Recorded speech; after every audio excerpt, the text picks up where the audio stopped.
There's nothing Paul likes as much as receiving feedback about the Joy of Cruising podcast. You can now send him feedback via the message link on each episode. He can't respond, but he may read your text on air.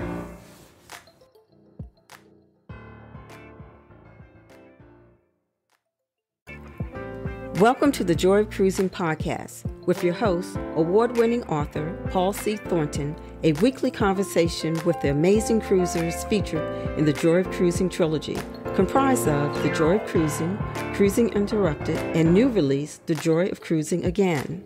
Each book is a compilation of features about cruisers and cruise and travel personalities from around the world.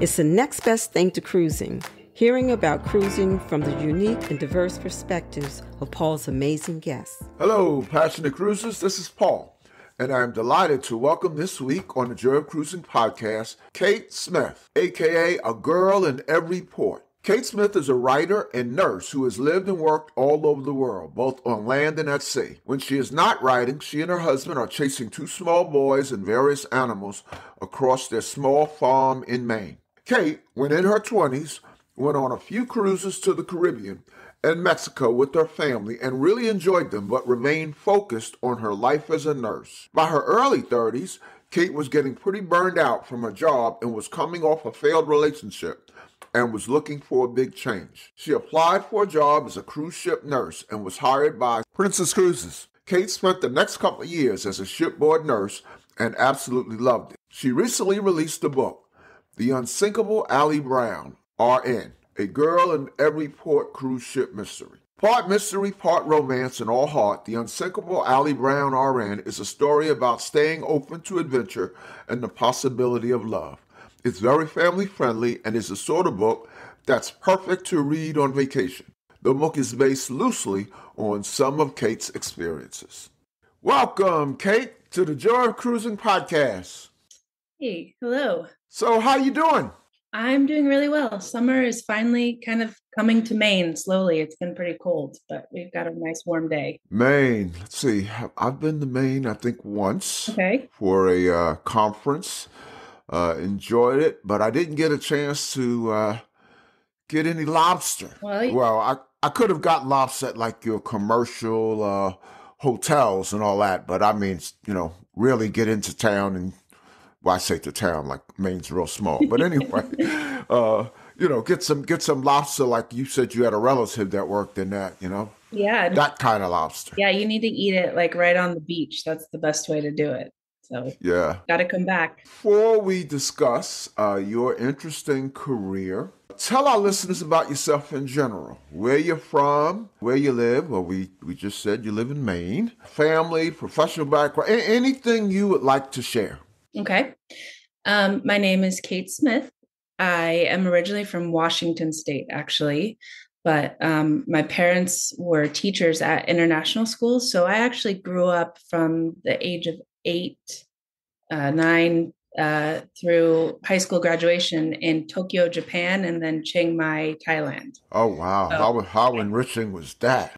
Yeah. So that's kind of a big part of my story. We can talk about that later, but after I graduated, I went to college in Massachusetts and studied English and political science, and then went to Washington, D.C. and thought I was going to be an attorney. Worked in public policy for a while and realized that definitely was not the way I wanted to go. So I went back to school and became a nurse. And I was an ER nurse in Washington, D.C. at a big trauma hospital right downtown for a while. And then I did some travel nursing, moved to Maine to be close to my best friend, did hospice nursing, home health, all sorts of different things. You name it, I've done it. And eventually ended up on a cruise ship.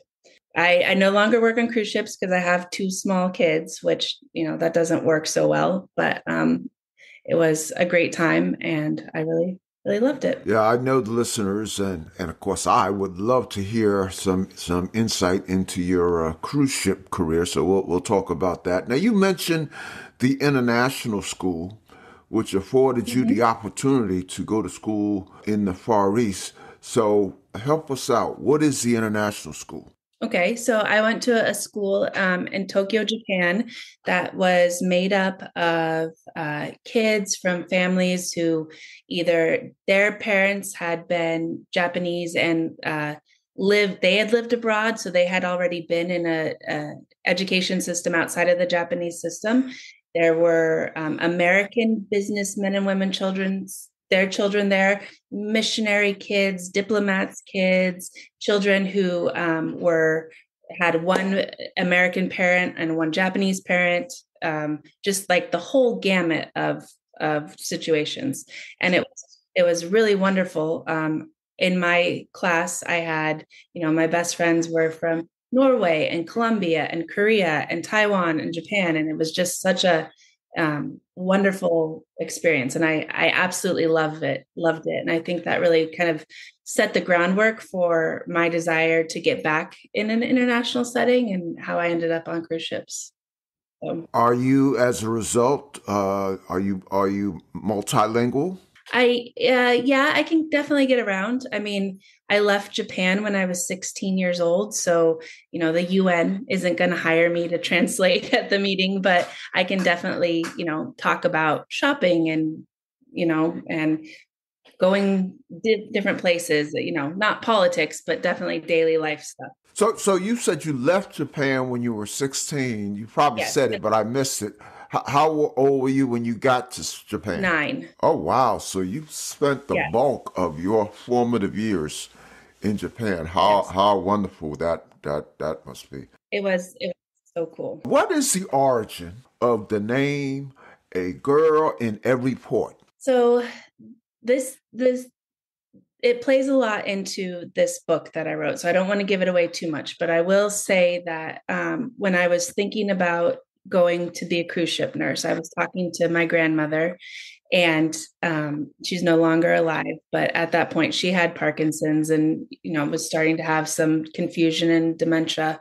But she said to me, "Oh, if you go work on a ship, you have to watch out for those sailors because they have a girl in every port." Meaning talking about how maybe they weren't quite faithful to their wife or girlfriend or whatever, and I laughed at the time, but I kind of kept that idea with me and turned it on its head and thought, I get to be a girl in every port, like by going to see the world on a cruise ship. And so that's where that came from, and that it plays in the story a little bit too.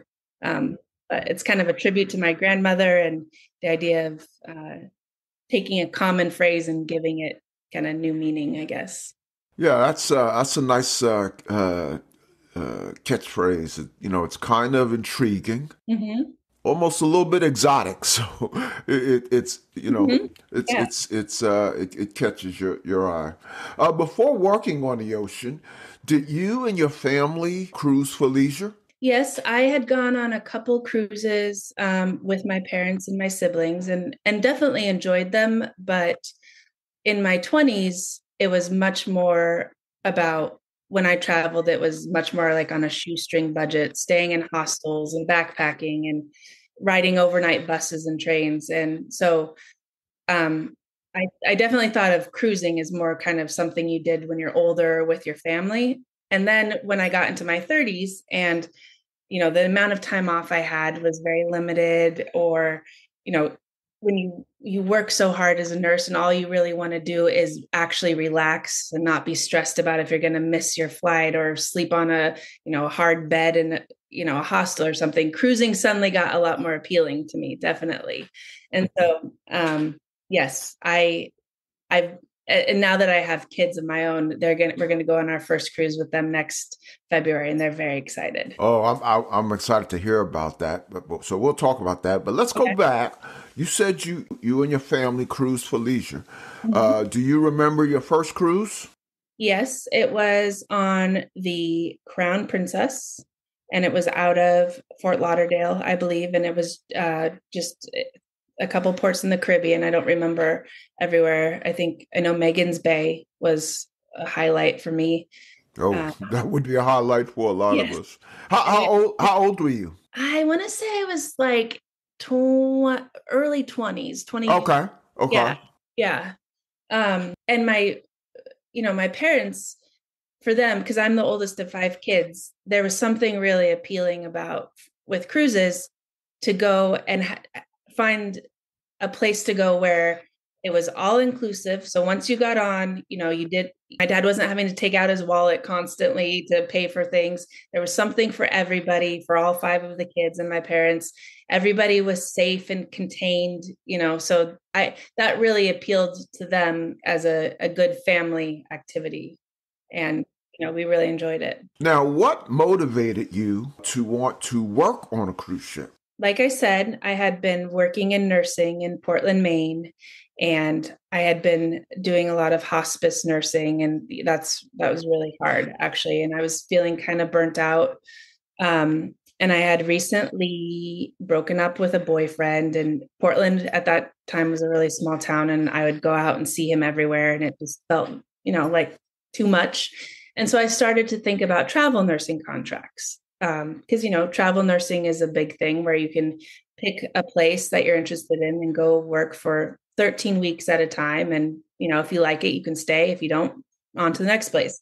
So I was exploring that option, but I wasn't really thrilled with anything that I was coming up with. And I saw an ad actually for Japanese speaking nurses. And I thought, wow, that's pretty specific. And for you to be able to meet that criteria from your, what was it, 9 years in Japan? So listen up, listeners or kids. I guess there's not too many kids listening, but parents, if your child gets the opportunity to do a study abroad or something like that, learn that language. Yeah, you never know where that will lead. I mean, imagine an ad for Japanese speaking nurses. Yeah, and it was the Holland America group was looking for a Japanese speaking nurse, and I just responded and I said, I don't speak Japanese fluently, but I sure speak it better than your average American nurse who's not Japanese. And I got an interview, and next thing they were, I was hired, and they did not send me to Japan right away. My first contract was actually based in on the Grand Princess out of San Francisco, going to the Hawaiian Islands and then back to Ensenada. But I eventually got sent to a ship in Japan, and was now Grand Princess and this was what year approximately? 2016. So Grand Princess, in the scheme of things, was that at that time one of Princess's newest and largest ships, or older ship, or? No, older. Yeah, it was one of the older ones in the fleet, actually. So what was it like? What were your first? I mean, think about your first few weeks. What was that like? Oh man, it was wild. I mean, because not only is life as a crew member so different than normal life on land, but also just getting your bearings in terms of like rank and the different departments and how the different systems work, and figuring out like who you need to talk to if you have a specific need about something, while learning to do your job, which you do, all the time too. So I immediately loved it. I had such a positive experience. I had such great fellow teammates on the medical staff. They were short-staffed. I think at the time they had lost some people due to like a family emergency back at home. So they were very happy that I joined them. And I was very happy to be there. And we all just, jumped in together, and they taught me so much. And a lot of what I loved about it too was, a lot of the medical staff that I worked with was from South Africa, Australia, Portugal, the UK, the Philippines. So just getting to see how different places do things. And it was fantastic. The best education. So let's talk about what it's like to be a nurse. How many other nurses served on the same ship with you? So on the Grand, we had 2 doctors, 3 nurses, and 2 paramedics. Okay. And I think that's kind of like the middle, it's the kind of the middle-sized ship in staffing. I know Mm-hmm. some smaller ships might only have one doctor and two nurses, or, just depending on the itinerary and the size of the ship.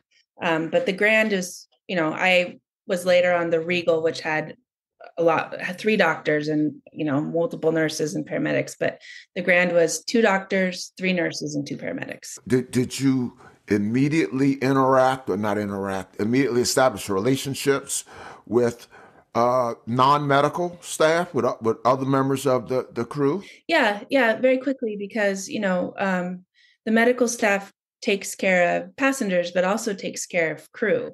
And Uh-huh.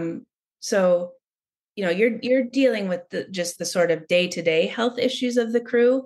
If someone in the galley cuts their finger, if someone slips and falls, or if a dancer sprains their ankle, you're there for them too. And so you get to meet a lot of people very quickly, and you get to hear a lot about their life, and so you really do form that bond very quickly, because there's, it's kind of a pressure cooker, good and bad, and that's what you have to do in such a compressed space. Now, as a nurse, you were considered an officer. Yep. Okay. So what was it like? And I've had a number of crew and staff on the show, and I'm always intrigued by ship life stories because I think I'm a frustrated crew member. Yeah. I've thought about crew members from the time I started cruising, and I started cruising in 1988. Oh, you know, wow. and I often found myself fantasizing. If life had gone differently for me, I could easily picture myself as being a crew member. hmm I know not a lot of Americans are, hmm but I think about that a lot. That's the book. I've written several books, and three of them about cruising. hmm The book I would really like to write, but I know it would take unbelievable resources and a hmm lot of travel and things that I can't afford. But I would really like to write a book from the crew perspective. I mean, really from not public relations stuff, but Yeah, but the real experiences. yeah, Yeah. yeah, and getting into their home life and family and on and on and on. Yeah, I think you and I definitely have that in common, because that was one of the big drivers for me too, to do this. Like, I wanted to know what it's like to, because some of these people, they leave their home for, 8, 10 months at a time. And I was very curious, like what that experience is like, how, and I found that a lot of, particularly Filipino crew members that I met, they came from families where it was like multiple generations where would be involved in this seafaring lifestyle, which I found really interesting too. We'll be back after a quick break. Picture this. You're sitting in a dimly lit room, headphones on, lost in the words of a stranger. Your feelings become exposed, and suddenly you are not alone. Are you ready to feel deeply? Welcome to Thoughtful in the Dark, where emotions come alive through poetry, stories, and personal experiences. Join us. Subscribe now and let emotions guide you through episodes in both English and Spanish content. Because sometimes the most profound moments happen when the world sleeps.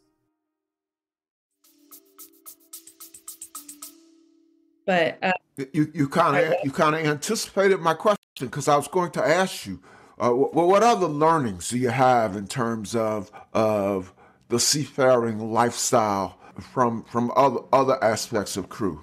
yeah, it's amazing to me how much people sacrifice from other places to make a better life for themselves and for their family. Like, I was so humbled and inspired by so many men and women who would leave their children at home in the care of their parents or relatives for months at a time, because cruising, working as crew on a cruise ship was a really good way for them to earn enough money to build a house, for instance, or to send their children to a better school.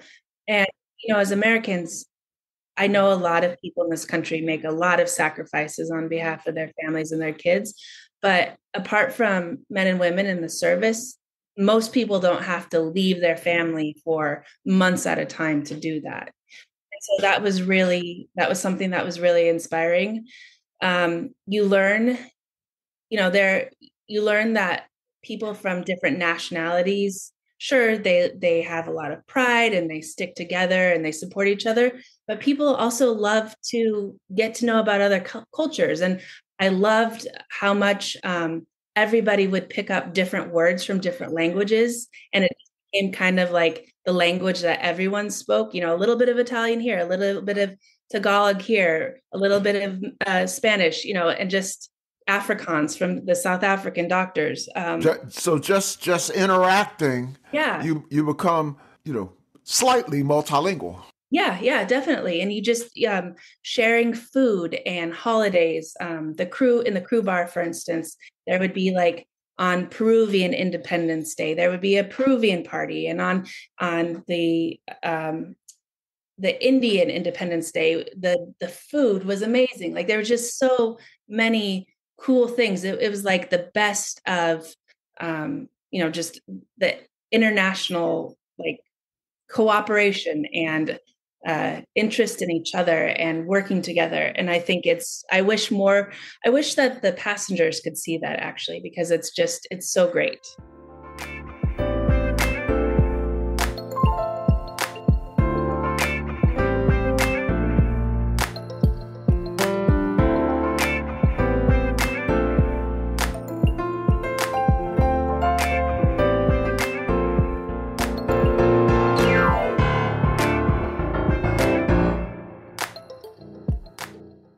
So you did that first contract on Grand Princess, and that was what, a year? No, medical staff, it's about 4 months at a time. They can very strongly ask you to stay longer, extend your contract. So I ended up getting extended. So I stayed on the Grand Princess, I want to say close to 6 months. And then I went home for a short vacation. Didn't have anything really, like they give you 6 weeks off at a time, but I wasn't going to go get a job. I didn't have a family at home. So I was ready to come back. So they actually called me back up early, had me go back to the Grand. And I was on the Grand during Alaska a little bit of Mexico, tail end of Mexico season, and then up to Alaska, and did Alaska for a while. And then in the middle of that contract, they had me transshipped to Japan. That's where it really got interesting. So that Alaska, that was your first time in Alaska in working? Yep. Okay. Yeah. And it was beautiful, but it was not my favorite, honestly. Really? What didn't you like about it? Being from, Maine and a snowy place, and it just didn't feel that different to what I was Okay. So, I can understand someone from Texas or, a place with not a lot of snow or mountains or, whatever. It's very different, and also Alaska is a hard place for the medical team because there are not a lot of hospitals. So if sick, and then the weather is really difficult. So getting helivacs is hard. So it was tough, actually. Yeah. You saw me scrolling. I was looking through my previous episodes because I did have an episode called Secrets of a Cruise Ship Doctor. And she also, by the name of Joanna Nell, and she also was on Princess. But she was before your time. It wouldn't have been 2016. But, piece of information that's relevant to you, as we'll talk about shortly, she is now a best-selling author. Oh, great. Well, so look at that as an omen for you. Yeah, I'll take it. Thank you. Okay, what was after Grand Princess? So from Grand Princess, I got transshipped to the Diamond Princess. And at that point, the Diamond was based in Yokohama, Japan. And it was going around Japan, South Korea, we went to Taiwan, Okinawa, and then we also went to an island in Russia at one point too. What an itinerary. Oh my goodness, yes. And how long did you do that? That was 4 months also, Mm-hmm. Mm-hmm. give or take. Yeah. What was next? So then from there, I went home. Then I was on the Regal Princess next. And I did Regal down to the Caribbean. And then I did Regal actually up to Newfoundland and actually ports in Maine, which was kind of wild to be on a cruise ship in my own home state. Did you? That's interesting. When you ported in Maine, did you go home? Nope, I didn't have time, and we were up in Bar Harbor, and actually, I tried to, since like a lot of my crew, I mean my fellow teammates, they had never been there before, so Uh huh. I've been here tons. I'm happy to be the one to stay on board, and be on duty so that they could get off because Oh, that was good. That was nice. Okay. yeah, and that is really how the medical staff and works. Like everybody is always looking out for each other, wants everybody to have a turn to go to shore. It's really great like that. So, how long did your cruise ship career last? I did 4 contracts over 2 years essentially Okay. Why'd you leave? to get married and have kids. It's a good reason. Yeah, yeah. It's a So good reason. yeah. If I may be nosy, did you meet your husband on board? No, actually, he was someone who I had dated before, and then we got back in contact while I was on leave once. Mm-hmm. And then I went back to sea, but then we ended up kind of getting serious, long distance. And so I said, okay. I asked that because I would say half the crew and staff and officers, however you differentiate them, probably half met their spouse through a cruise ship romance. Yeah, yeah. And, So there's one woman who unabashedly says, "Yeah, we fell in love in the crew bar." oh, and I mean, I definitely went on some dates with some guys, and there was one guy in particular, we really liked each other, but then our our rotations just never lined up, Mm-hmm. when you're on separate ships with poor communication, like this I would say after I got off is when the Wi-Fi started really getting better on ships. And so there were days at a time when I couldn't even connect to Wi-Fi. So how do you maintain a long distance relationship with two moving targets? Sure, sure. So I think had our rotations lined up, my life might be totally different for sure. But That cruise ship doctor I mentioned, Joanna Nell, she worked on what was the Love Boat. really, So yeah, she actually had a quote. I can't remember it now. Mess it up, but something like "I found love on the Love Boat" because yeah, she married. She married. I think it was the engineer. that's So, awesome. Yeah. yep, yep. What was life like? Civilian life like? What was it like back? Coming back to land. It was a bit of a rude awakening. I mean, as an officer, a medical staff officer, everything, you don't have to worry about anything. I had great medical center stewards who would also look after the cabins of all the medical staff. So all my laundry, my uniform laundry, meals were all in the officers' mess. Like you don't worry about your car or you're paying rent or anything. Like you really just get to focus on work. And when you're not on work, you get to focus on enjoying the ports. So that was a bit of a rude awakening, having to shop for food again and make meals and do laundry. So it was a bit of a transition. And I got off the ship going from the Caribbean back to winter in Maine too, which was a bit of a shock to my system. So did you get like a regular hospital job? No, I actually, so this kind of dovetails into how I ended up writing the book.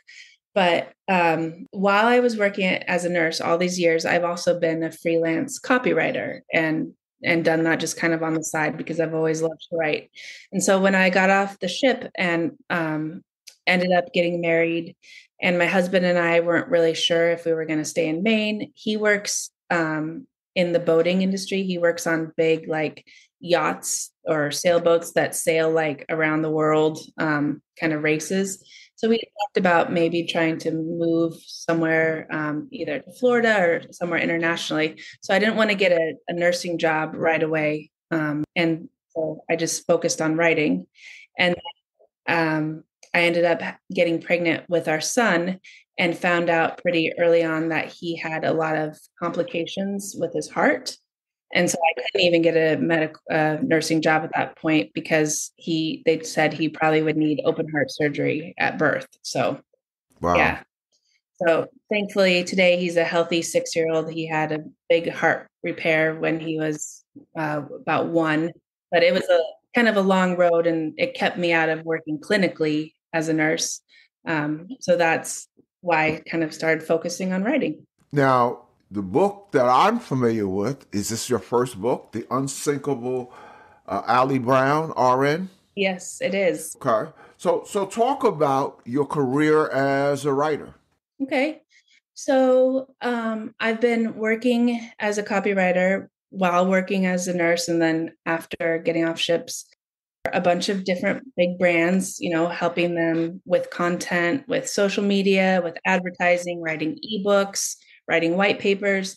And a lot of it was focused on technology or on stuff that didn't necessarily come naturally to me or that I wasn't interested in. And so I thought, I would like to write something that I actually know about and that I'm interested in. And I decided to try my hand at writing a little bit of a mystery novel that also gives people, like you said, who are interested in what life below decks is really like give them a good idea of what life is like as a crew member on a ship. So that's what I did.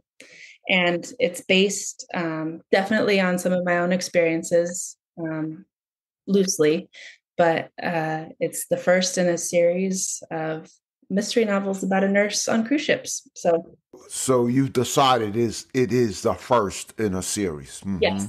Yep. I've already started the second one. So it was just released. How's it? Is it too early to gauge how things are going? Things are going really well. I've got a bunch of 5-star reviews on Amazon. Got a lot of good feedback. People really enjoy it. And I think one of the greatest compliments is that I've had people, basically all ages, every walk of life and background, have said, I really enjoyed this book. And so to be able to write something that appeals to and resonates with so many different people is really, I'm really happy because that was my goal. Listeners, I would urge you clearly to check it out. First of all, everyone who's listening loves cruising, and cruising plays a big part. I've started reading it. I am not done, so I won't give a mini review or anything. But I've enjoyed what I've read so far, and my goal is to complete it by the time this episode airs. So it's going to air in a few weeks. Oh, tell our listeners, Kate, how they can get their hands on the book. So the book is available on Amazon. It's both paperback and Kindle.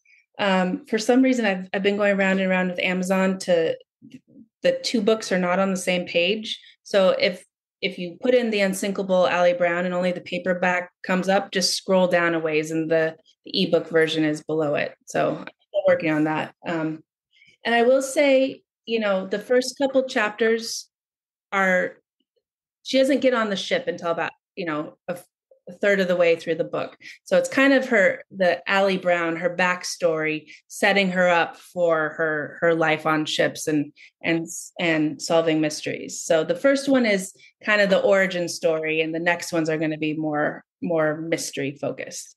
And there's some romance in there too for romance lovers. That explores exactly what you're talking about, relationships on ship. Well, best wishes with it, Kate. I can certainly relate. I've written, I guess, 4 books, and I can still remember, it's not that long ago that I published my first. So I know, I think I know a little bit about how you're feeling right now. So all the best to you. Thank you. Which of your books should I start with? It's funny. The first book has nothing to do with cruising. Okay. It's a memoir, so don't start with that one Okay. because it's a memoir that doesn't explain my relationship to cruising. Okay. It's great, and it's award winning, and it's it has some it has its moments of sadness, but it's really a story of perseverance. But then I wrote 3 cruising books. Okay. So the first one's called Joy of Cruising.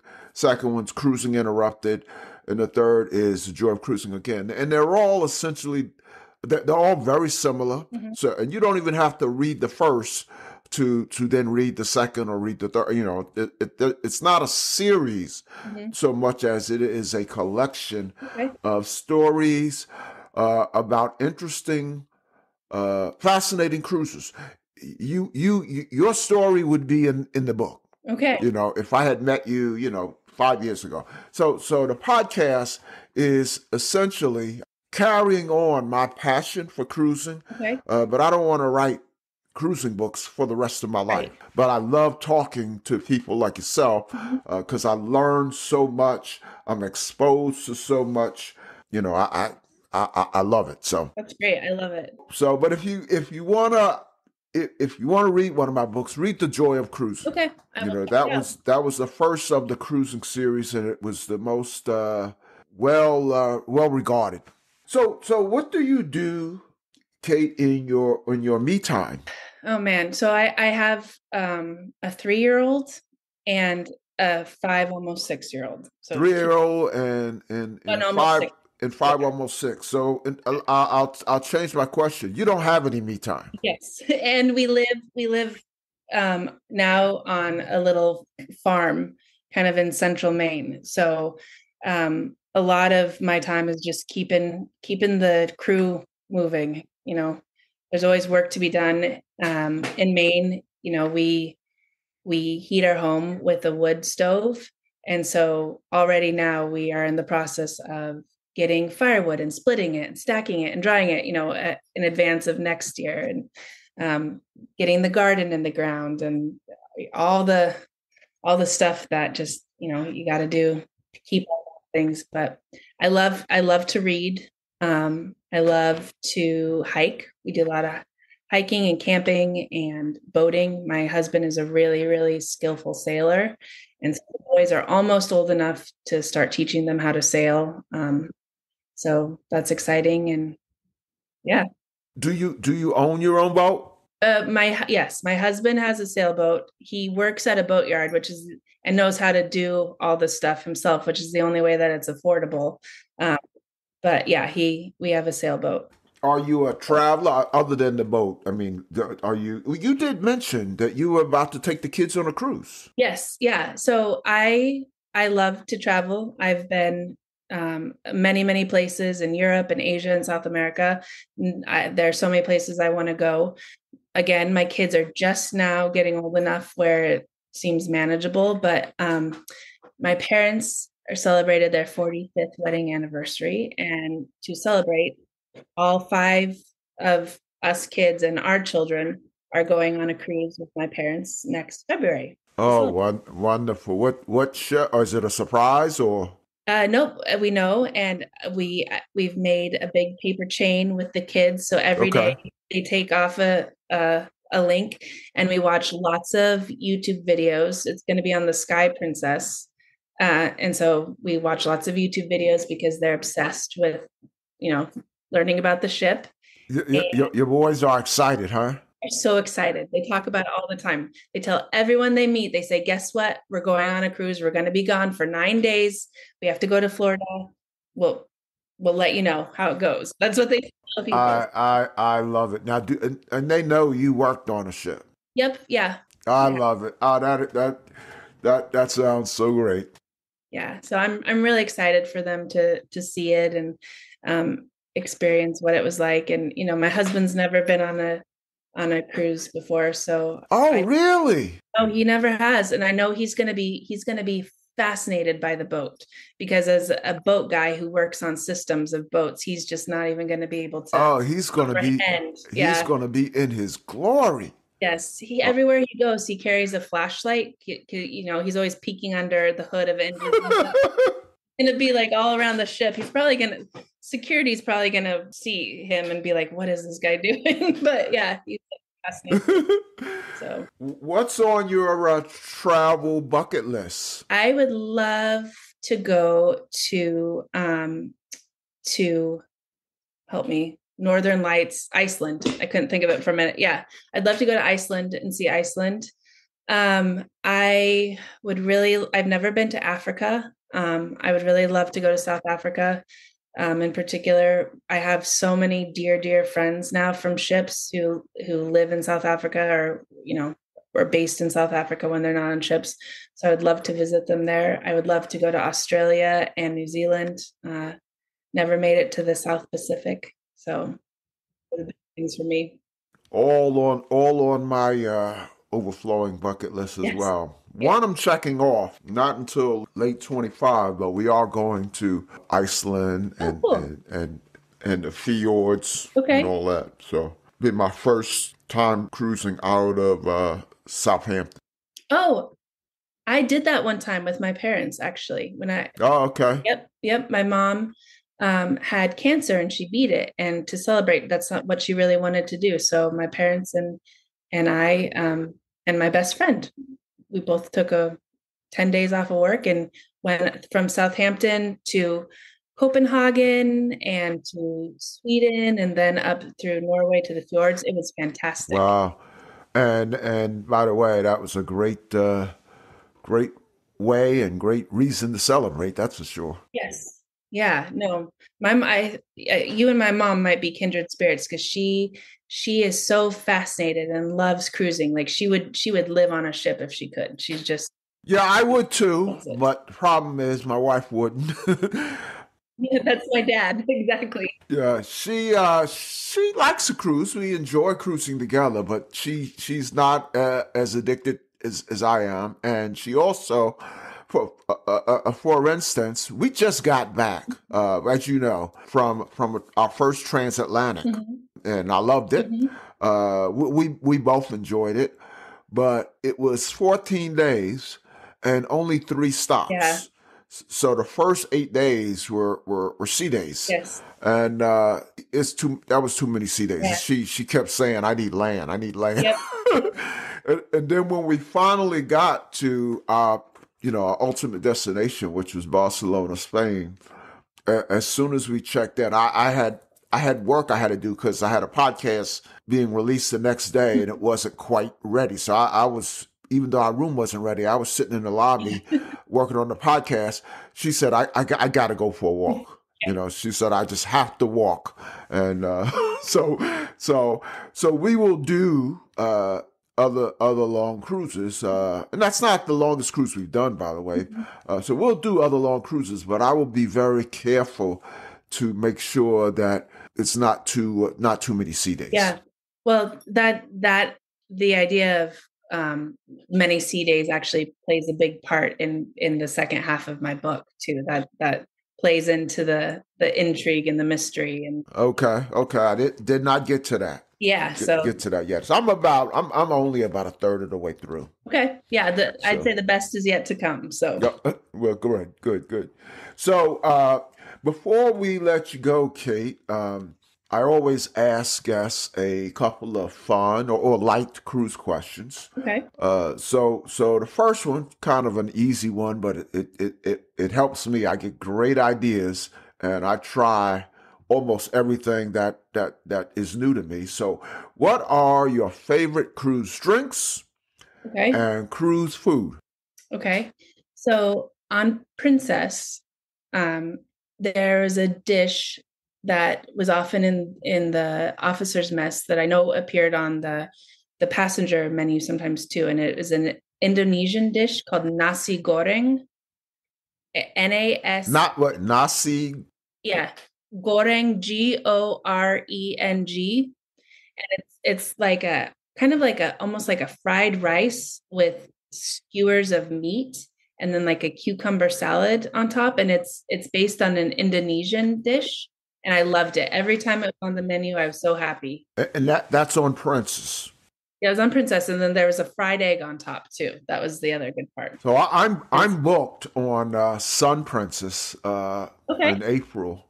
So I Oh, already great. have on cruises I have coming up. I already have like folders on each in my notes application, and I have like Uh-huh. little, drink this, try this, go to this. So you just gave me something to add to my Sun Princess.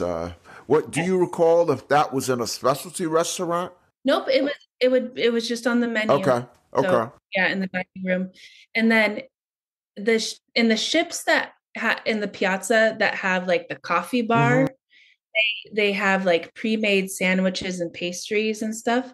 I love the Cuban sandwich. In the That was always really good too. That was one of my favorites. And we would, since it was open 24 hours a day, if we had a patient in the medical center overnight, that would be where we could get food in the middle of the night. And so I would eat plenty of those. And then um, on the Princess ships that have Alfredo's pizzeria, there was or the Vines wine bar. There was a red wine called Spellbound that I really loved. I had a couple other officer friends that really enjoyed it, and so we would often go get a bottle of that when we were not on duty. And You know, I've had a number of cruisers who have cruised on the new Sun Princess. Mhm. I got to go back and listen, but I'm almost sure that they mentioned a like an event called Spellbound. Mhm. Oh, Yeah, really? I wonder if it's based on that wine because that wine was very popular. People really yeah. loved it. Now I got So to go back and check it out. I hope I haven't misheard something, but I'm pretty sure Spellbound is uh, kind of a feature on the new Sun Princess. But I could interesting. be wrong. Uh, Let me find out. the next question: uh, what's your most memorable or funniest or even most embarrassing cruise or port experience? Oh my goodness. Without a doubt, it was when I was in Japan, and it was August, and in August in Japan, there are lots of different local festivals, and so this particular cruise was going from place to place with mostly Japanese crew. I'm sorry, Japanese passengers to go to these different festivals. And one of the festivals was particularly for fireworks. So the boat there was no harbor there. It was just the small town in southern Japan. And we were anchored off the coast. And people couldn't get off the ship. The whole point was to be there to see these fireworks. And in the middle of that show, this is still mind blowing to me. We had three different people have a heart attack. Oh my goodness! And so Three different people on three the different ship. people on the ship, three different Japanese people have a heart attack. And because of the fireworks, they could not get a helicopter to us.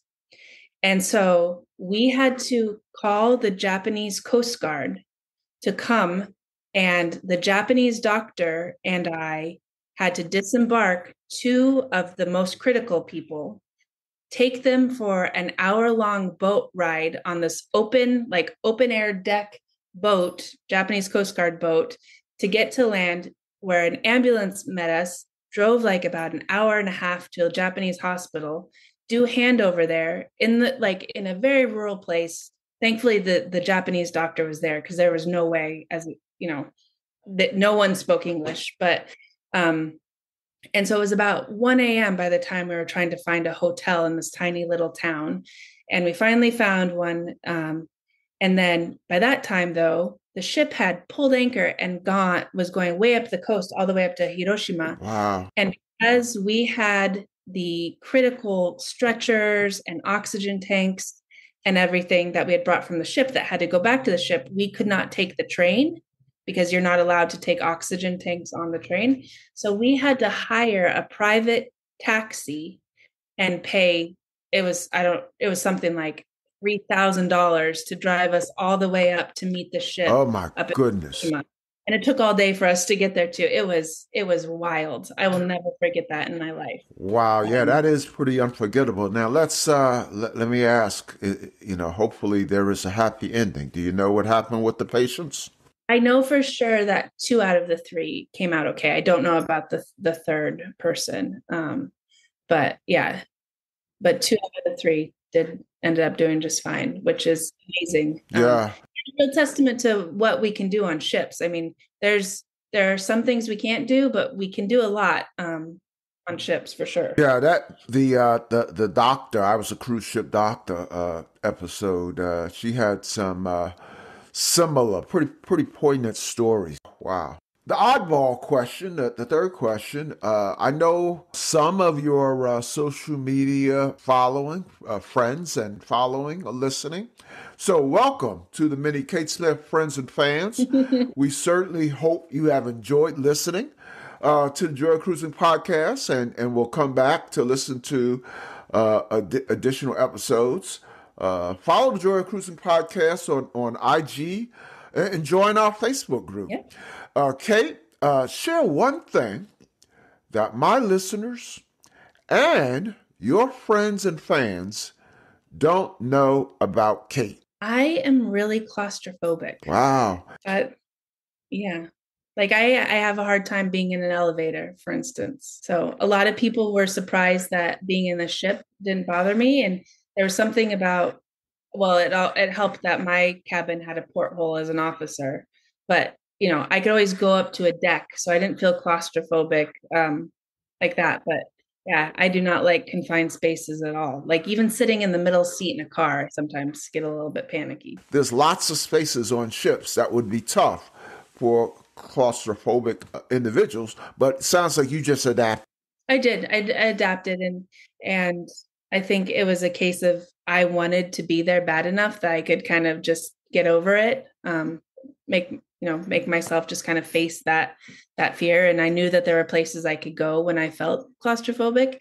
And then, when you're in the middle of the ocean, like doing a trans-Pacific crossing, standing on top of a ship with just nothing but ocean for thousands of miles in either direction, that's the opposite of feeling claustrophobic in my mind. Yeah, that's what I love most. And when I first started cruising, that was kind of I didn't feel good about that big open ocean. I'm not proud of this, but I'm just being factual. I can't swim. Yeah, it's a little unnerving. That once, long time ago, was an issue for me. Now, there's nothing better for me than to lay out on the deck and just be surrounded by ocean. Okay, yeah. I'm usually writing. I just can't stop writing. I'm not one of those people who goes on cruises and disconnects. I jump overboard before I disconnect. But I'm usually writing, and to be writing and surrounded by water, there's no better office in the world. Yeah. Yeah, I agree.